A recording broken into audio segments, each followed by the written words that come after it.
This is a great tool from the mathlearningcenter.org.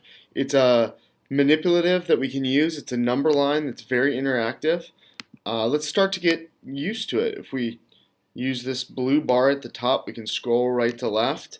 The one thing we're going to want to do is show our negative numbers, and we're often going to change from fractions to decimals or even no numbers.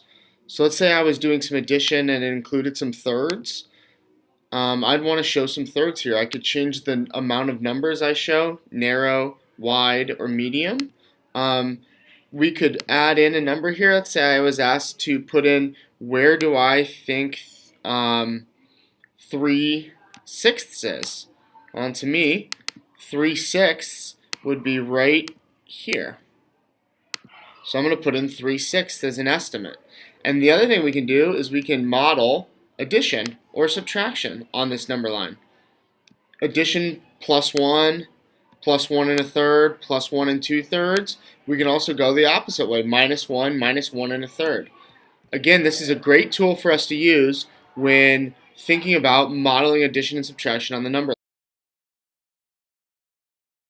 Let's model -1.5 plus 2.75. So what I need to do is I need to start at -1.5 on my number line, and then I'm going to go to the right and add 2.75. So I'm going to start here with my addition right on -1.5, and I'm going to add 2.75 to this, and we end up, and there's my result. Positive 1.25.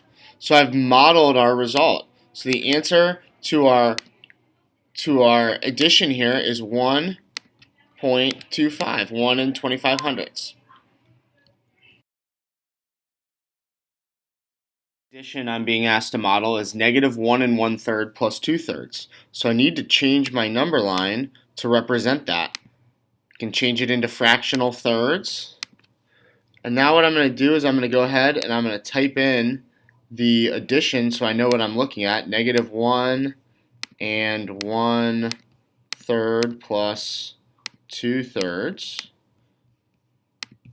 Go ahead and get that out of the way. And now I can do my addition.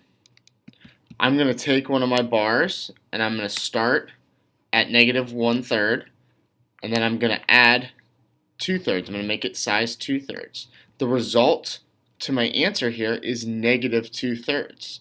That's the answer to my addition. That's my sum.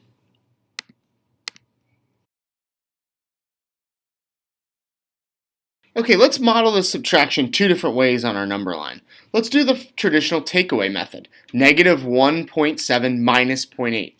We're going to start at 1.7, -1.7, and we're going to go left 0.8 because we're subtracting out a positive 0.8. We end up at -2.5. The other way to model this is to start at 0.8 and see how far it takes us to -1.7. That's the difference. How far from 0.8 to -1.7.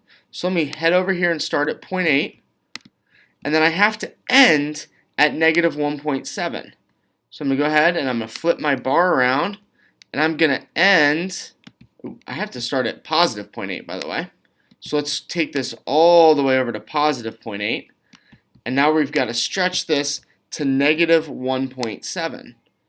So if I start at positive 0.8, and I find the difference from positive 0.8 starting here and going back to -1.7, my difference is -2.5.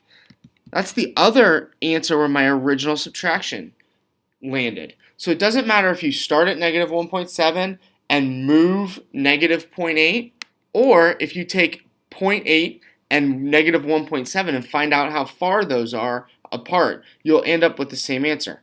In this case, -2.5.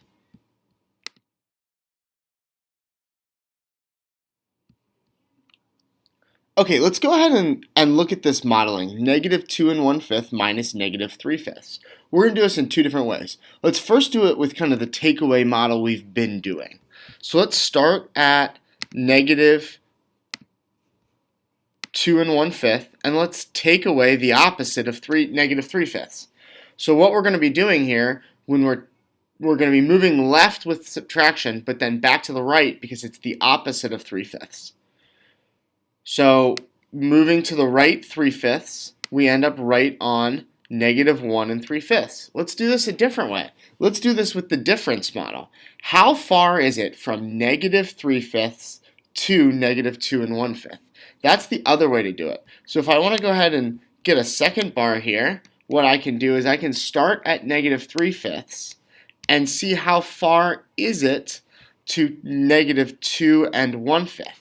Well, the answer there is -1 3/5. That's the same place I landed the first time. These are the two different models to show this subtraction.